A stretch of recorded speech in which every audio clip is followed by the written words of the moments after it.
10:02 minutos de este 8 de mayo del año 2021. Estamos en el programa Otras Voces por la 92.3. Maravillosa música, y seguimos con las entrevistas, con los testimonios, con los llamados telefónicos, y tenemos, por supuesto, como lo habíamos prometido en este día tan magnífico y maravilloso, la primera entrevista radial. Bueno, acá, como lo prometimos, tenemos a nuestro primer entrevistado.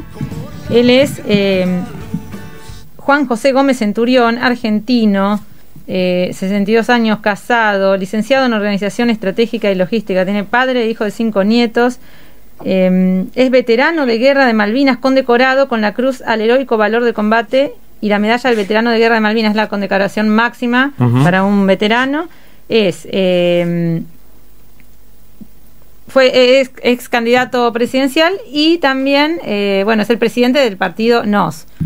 Muy buenos días, Juan José. Le habla Macarena Alonso, estoy acompañada con Carlos Víctor Salazar. Muchas gracias por estar acá. Buen día, Magdalena. Carlos, gracias por su llamado, muy amable. No, gracias a usted por estar acá, por darnos esta entrevista. Y bueno, le queríamos preguntar, ¿cómo ve la situación actual, social, política, económica de nuestro país que estamos atravesando? Bueno, Argentina atraviesa un momento crítico, ¿no? En todos los aspectos y en todas las variables, desde el punto de vista sanitario, desde el punto de vista financiero, desde el punto de vista económico, desde el punto de vista social.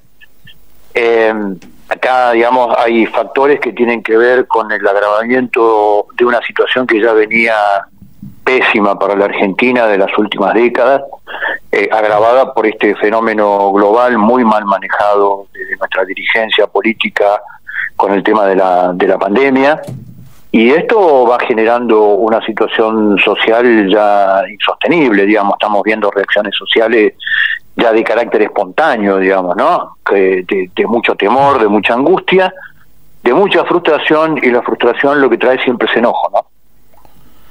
Así es, así es.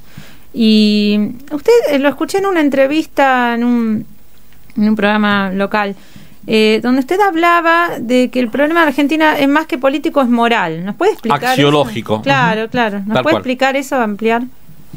Claro, sí. Bueno, nosotros lo que sostenemos es que el derrumbe material de la Argentina, cuando digo material hablo de las relaciones, de todos los aspectos que tienen que ver con las cosas reales y cotidianas, la economía, la salud, la educación, el deterioro y la catástrofe de ese fenómeno material que es la Argentina, el fracaso de la Argentina material, tiene un correlato en un fenómeno moral, espiritual, ¿no?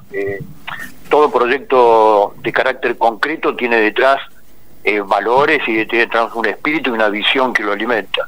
Entonces el problema de la Argentina es moral, porque la clase dirigente argentina rompió, se divorció de los valores fundacionales de la Argentina que están en el preámbulo de la Constitución, y que hicieron de Argentina un país que sorprendió al mundo, que trajo más de 4,5 millones de inmigrantes de todos los países del mundo, de todas las religiones, de todos los credos, a convivir prósperamente en la República Argentina. Y esos valores eran claros, están en el preámbulo de la Constitución. Dios como fuente de toda razón y justicia, respeto a Dios, orden institucional, orden público, trabajo, producción, todo eso en las últimas décadas nuestra clase dirigente política lo destruyó y transformó a la Argentina en esto. Pero el trasfondo del fracaso de las relaciones concretas, diarias, de todos los días, es un fracaso moral. Entonces nosotros tenemos que ir hacia los valores que hicieron grande la Argentina y que ya probamos que son exitosos, que generan un modelo de convivencia mejor, que generan un modelo de sociedad de prosperidad, donde cada individuo tiene la posibilidad de desarrollarse, una educación de lujo como tenía la Argentina, que generaba una dinámica y una ascendencia social tremenda en la Argentina. Bueno, todo eso está destruido, hay que volver esos valores. Gracias. En la coincidencia, o desde la coincidencia de que el gran problema de la República Argentina es un problema axiológico, ¿cuáles serían esas medidas desde tu banca, Dios mediante, esperemos que la logres, tu banca en el Congreso Nacional, para recuperar esta Argentina que nos acabas de comentar y que lamentablemente hemos perdido? Sí, bueno, esto no se logra desde una banca, ¿no? Un hombre solo es nada más que solo un hombre, ¿no? Claro. Entonces nosotros lo que pensamos que este año tenemos que llegar al Congreso con 6, 7 bancas, desde NOS, de distintas provincias, y conformar un paquete de leyes que tengan que ver con eso. La primera ley que nosotros llevamos al Congreso claramente apunta estrictamente a esa escala de valores, que es una ley que ya está el proyecto de ley en una página que es firmanos.com.ar, que hoy es una iniciativa popular, y que es transformar cualquier metodología del aborto en la Argentina en adopción prenatal. Reemplazar cualquier metodología del aborto que aduce la necesidad de ayudar a una mujer en crisis con su situación de maternidad en un modelo de adopción prenatal, que ya hay fallos que son jurisprudenciales, digamos, en la Argentina. Eso como primer marco moral importante, el valor de la vida del niño por nacer, digamos, ¿no? Uh-huh. Y de ahí llevar transformaciones a la normativa laboral, llevar transformaciones al sistema eleccionario argentino. Es imposible que tengamos una clase dirigente mejor con este modelo de elecciones y con este modelo de selección de autoridades públicas, que es tramposo, que es amañado, con el tema de las boletas. Promover la producción. Cuando, Carlos, si usted se fija el presupuesto nacional, el 15,4% del presupuesto está dedicado a política de género, y menos del 1% a promover la producción en la Argentina. Eso es la escala de valores de nuestra clase dirigente. Esa, exactamente, ahí queda plasmada en un tema concreto que no hay que explicarlo demasiado. No, son números concretos y reales. Claro, entonces digo, hay cosas que son muy fáciles de hacer si los dirigentes argentinos en un momento dado toman aire, tienen un minuto, un segundo de patriotismo y piensan en la generación que viene y no en la elección que viene, ¿no? Tal cual, y para que, bueno, obviamente pensemos en 6, 7 bancas, quiera más también, tanto a nivel nacional, provincial y, por qué no, municipales. ¿Está pensado algún tipo de alianza con otros partidos? ¿Está logrado esto? En la provincia de Buenos Aires, ¿cómo está el partido también? Bien, ya estamos muy avanzados, ya tenemos la presentación de todo lo que es adhesiones, estamos esperando la salida de la situación de transitoriedad del partido, y ahí ya tenemos todas las afiliaciones listas para presentar.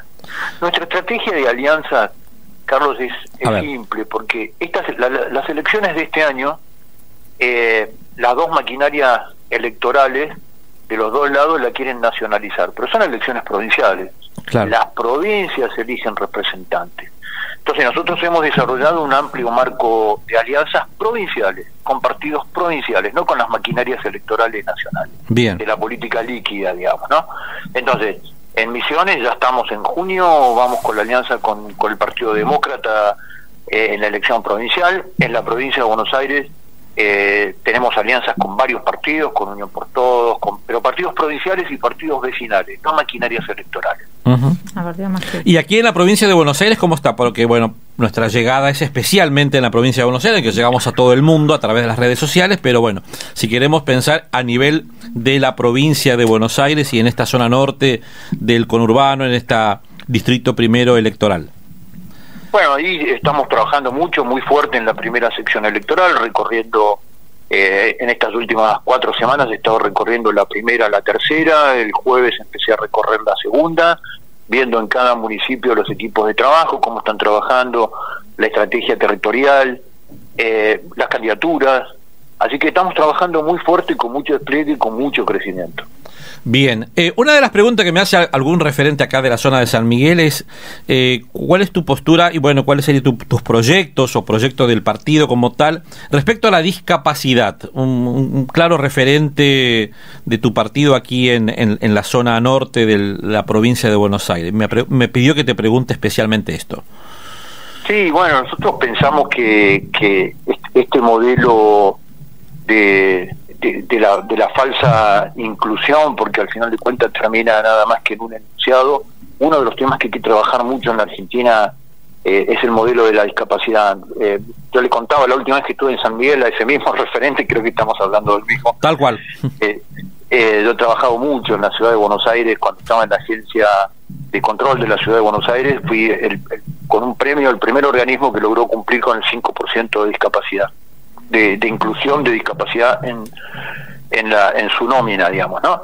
La discapacidad es una una forma de incluir gente con una capacidad distinta, digamos, ¿no? Yo ya en el ámbito de la empresa privada y en el ámbito de lo público, lo que vi que personas que tienen una situación de discapacidad desarrollan otra capacidad complementaria superior a los que nos decimos que no tenemos discapacidades, ¿no?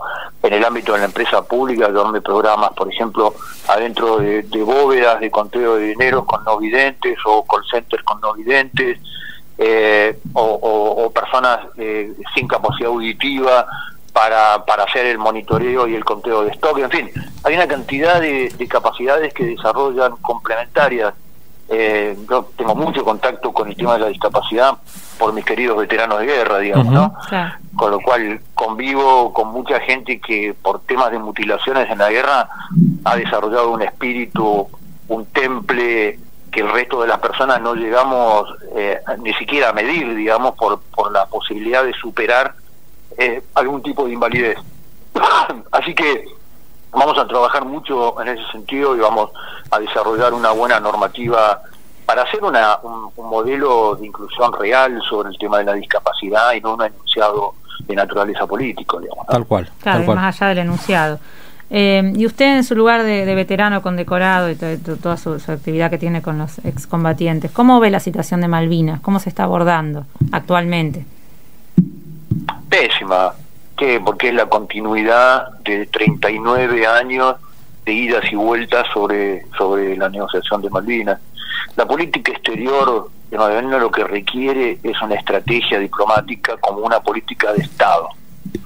No que cada gobierno cambie la modalidad y vuelva a empezar de nuevo. Entonces usted ve en los últimos 39 años que hemos ido desde un tratado con la vieja Unión Soviética, hemos pasado por los ositos Winnie-Pooh, las relaciones carnales. Tal cual. Después cuando pasamos a las relaciones carnales con Irán, una pelea ficticia con el gobierno británico yendo al Comité de Descolonización de Naciones Unidas, que no funciona desde el año 64, es decir, política errática. Malvinas, los gobiernos lo que hacen es política interna, para adentro, jueguito para la tribuna. No hay una política de Estado, no hay una estrategia de negociación, una visión sobre un tema como Malvinas, que no solamente es un tema de entrañable valor espiritual para los argentinos, sino que es un tema estratégico para los argentinos.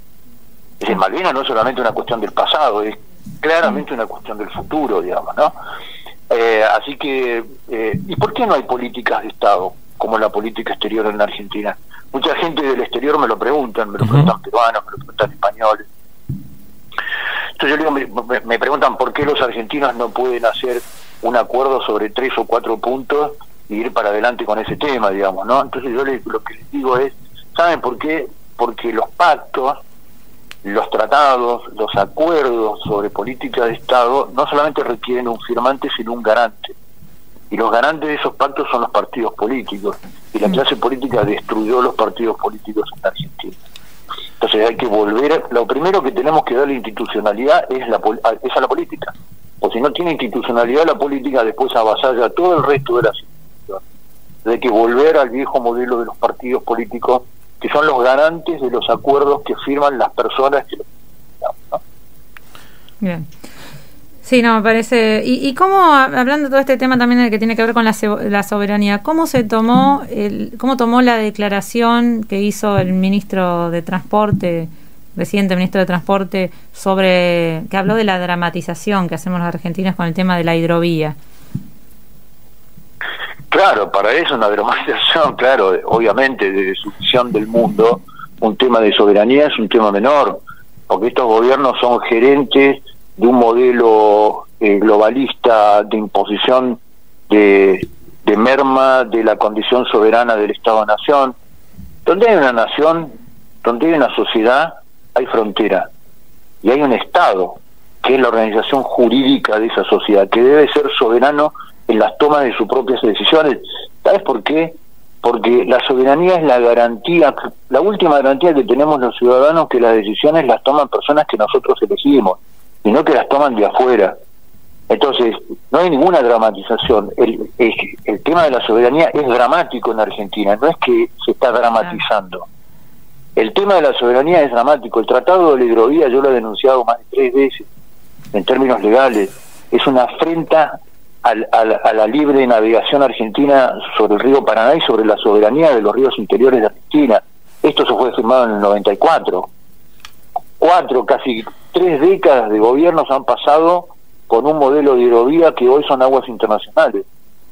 Ni prefectura, ni gendarmería, ni aduana, ningún organismo del Estado puede intervenir algo que flote sobre la hidrovía porque son aguas internacionales. Por eso es que hoy la hidrovía es el nido del delito en Latinoamérica. Exactamente por eso. No es y la discusión que pone el gobierno es absurda. El problema de la hidrovía no es que si la draga el Estado o la draga un particular. El tema de la hidrovía es que es aguas internacionales. No sé si soy claro en el problema que... No, totalmente claro, totalmente claro. Tiene que ver con un problema de soberanía, de negociados, de corrupción. Es impresionante, verdaderamente es increíble este tremendo grado de corrupción y de falta de respeto, Carlos, a la soberanía. Hace un mes, un poquito más de un mes, una noticia que desapareció en los diarios, sospechosamente, en Amberes detectaron el cargamento más grande en la historia de Latinoamérica llevado a Europa, que eran 21 millones de toneladas, 21 toneladas de cocaína, perdón, 21 toneladas de cocaína. Sí. El decomiso más grande que se había hecho en la historia de Latinoamérica se hizo sobre uno de los laboratorios de Pablo Escobar, allá por la década del 90, donde se habían incautado 12 millones. Este cargamento fue de 21. ¿Y sabe dónde fue transbordado? En el puerto de Buenos Aires. Increíble. Ahora, no salió en los medios, no salió tanto en los medios, ¿vio? Ni en los hegemónicos, ni en los no hegemónicos, ni en los menores, ni en los mayores, ¿no? El negociado, la corrupción. Esto es la hidrovía, y el ministro dice que es una dramatización. Claro. No, es dramático el tema. No, dramático es él. Claro. Dramático es el ministro, el que han puesto ahora. Y por un lado, como se le echa la culpa a la Corte, que eso le íbamos a preguntar, usted que también es politólogo, además de militar, es politólogo. ¿Cómo ve este tema de la Corte, de esto de plantearse, bueno, hay ciertas transformaciones que no las podemos llegar a lograr por el Poder Judicial? O sea, el Poder Ejecutivo dice no podemos lograr esto por el Poder Judicial. ¿Están así? Claro, ¿es así? Hay un tuit de Alberto Fernández allá por el 2013, cuando se fue enojado del gobierno de Cristina, búsquelo, que dice: si Cristina, lo dice Alberto Fernández, profesor de Derecho en la universidad, si Cristina no entendió que la Corte Suprema es un contrapoder, hay que buscar quién la aprobó en Derecho Constitucional en primer año. Tal cual. Eso, Dixit, Alberto Fernández, claro, en el 2003. Claro. Lo cual, ¿qué es lo que digo? Es obvio que la Corte Suprema, en el modelo de la República, la Corte, todo el sistema judicial y la Corte Suprema, en términos constitucionales, está puesto como un equilibrio del poder para que el poder ejecutivo ni el poder legislativo puedan excederse constitucionalmente. Esa es la función que cumple, digamos. La división de poderes, claro, desde Montesquieu para acá. Y que en realidad poco la cumple.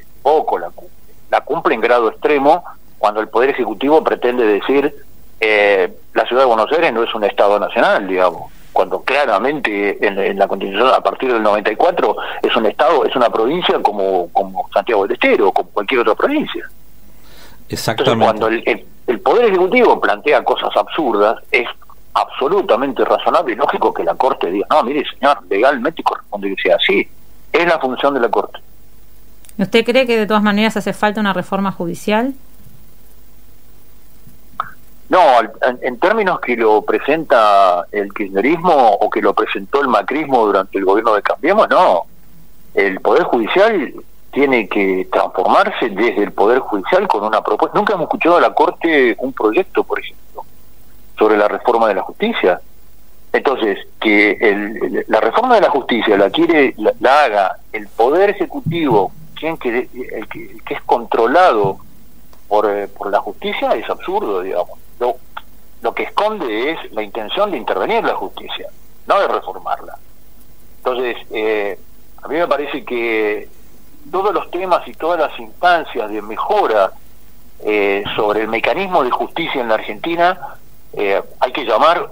Lo que podría hacer el Ejecutivo, por ejemplo, es llamar a un Congreso como ¿se acuerdan como Forsyth cuando quiso reformar la educación? Llama un congreso, llama a los mejores especialistas, las conclusiones del congreso y se los manda a la justicia. Dicen, mire, si querés, mire lo que dice la ciudadanía sobre esto, pero no un proyecto del Poder Ejecutivo mandado, entregando su medianoche al Congreso.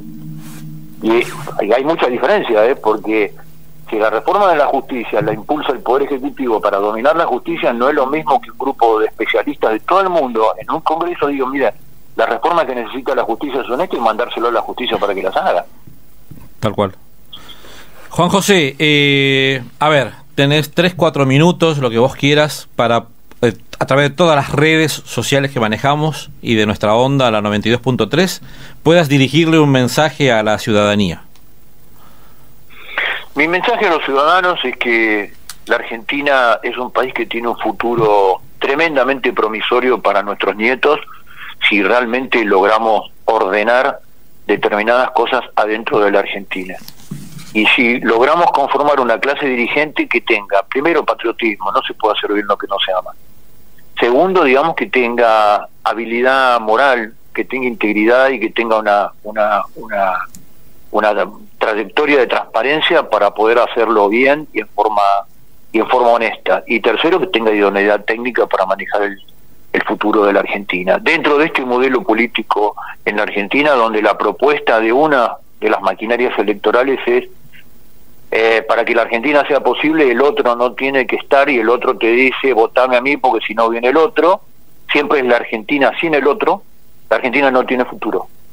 Nosotros lo que proponemos es un proyecto de nación para los 45 millones de habitantes, para sus hijos y para sus nietos.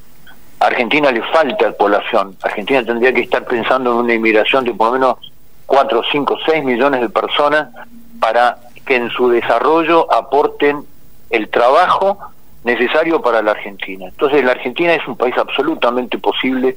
La crisis de la Argentina en la profundidad que tiene, con un proyecto de nación y un proyecto de país, es transformable, no en el corto plazo, pero en el corto plazo ya se pueden empezar a ver resultados.